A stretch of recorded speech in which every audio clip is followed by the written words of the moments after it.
women. It's an incredible story, a powerful story of faith and courage and forgiveness.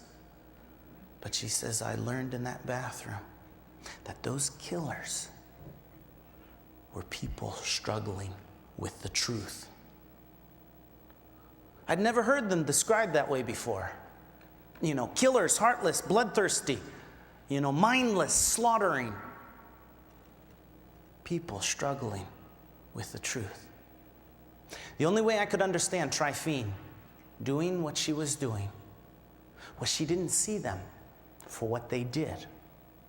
She saw them as people. She saw them as humans. For me, I sometimes had to go back. I was so angry at the killers who would want to brag about halving a little one with one swipe of their machete. And I would sometimes have to go back in my mind to when they must have been kids playing soccer, or go back even farther to when they were toddlers, when those little hands would reach out, taking the first steps, and maybe there was no one there to catch them. What happened between the time of those kids learning to say, Dada, and cockroach, devaluing, dehumanizing. When I went back this time, I went back to that orphanage. Tryphene is gone, but the spirit of Tryphene is still there. I'll introduce you to a young lady here who was just a little kid during the genocide.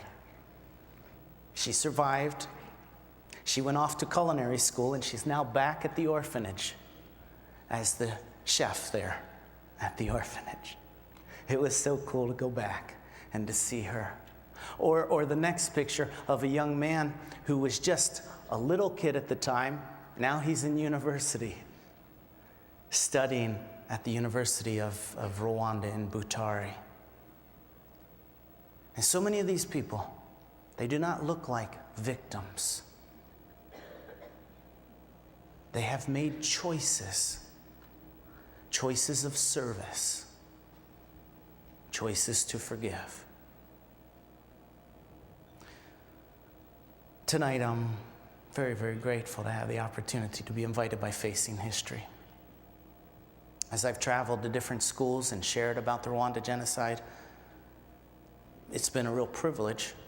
But as I came into Facing History classrooms and found kids like these guys, and they wrote me letters afterwards, Adrian's class, and they were so clear in their letters, they were so articulate, and I kept saying to my wife, these aren't high school kids. Man, they've processed and they understand things and issues, and I just said, I gotta find out more about Facing History and ourselves.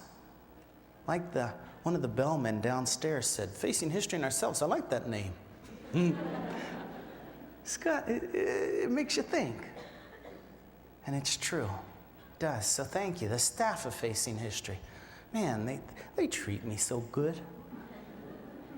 They seem to speak value into my life every time I come around them, and I see them doing it to each other.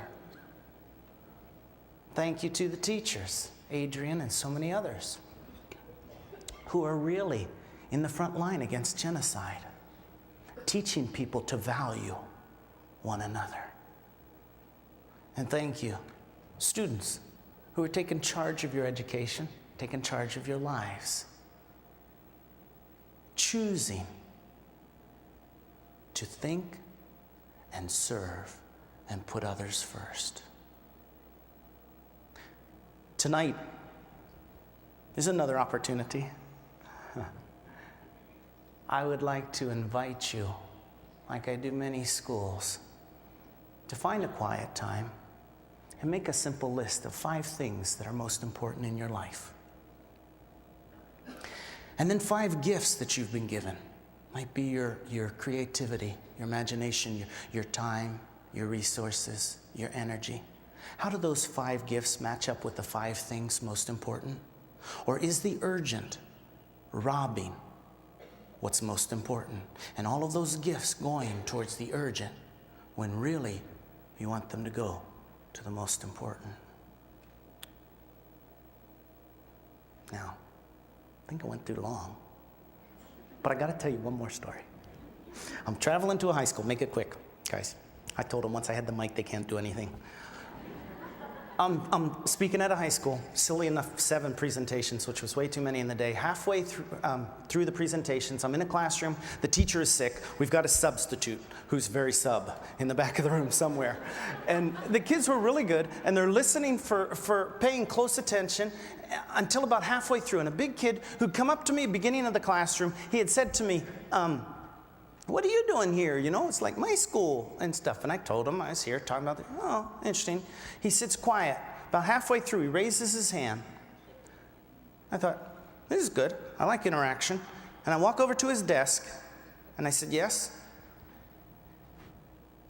He leans back in his chair, and he says, who cares about some dumb shit country in Africa? Did you hear me? I think you did.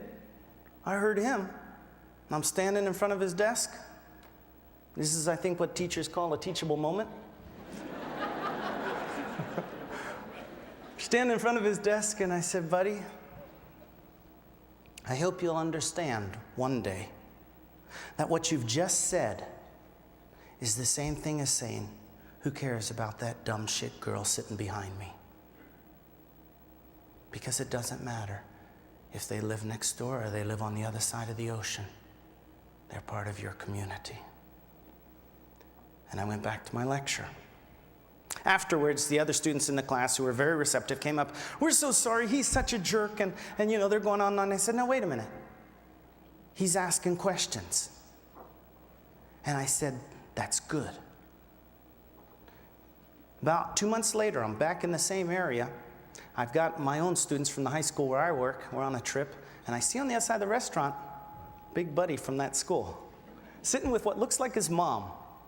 And I said to Teresa, I said, remember the dumb, I don't want to say that too much, kid? And she says, yeah. I said, he's right over there. I want to go talk to him.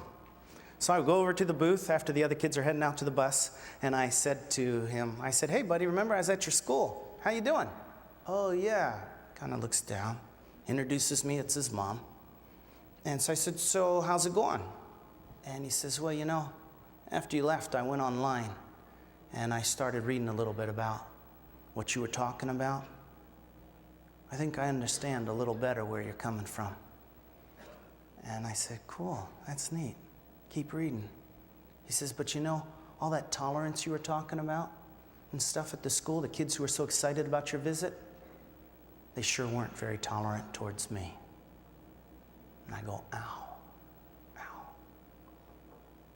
Thank you so much for your support for facing history, which I believe is making huge differences in lives.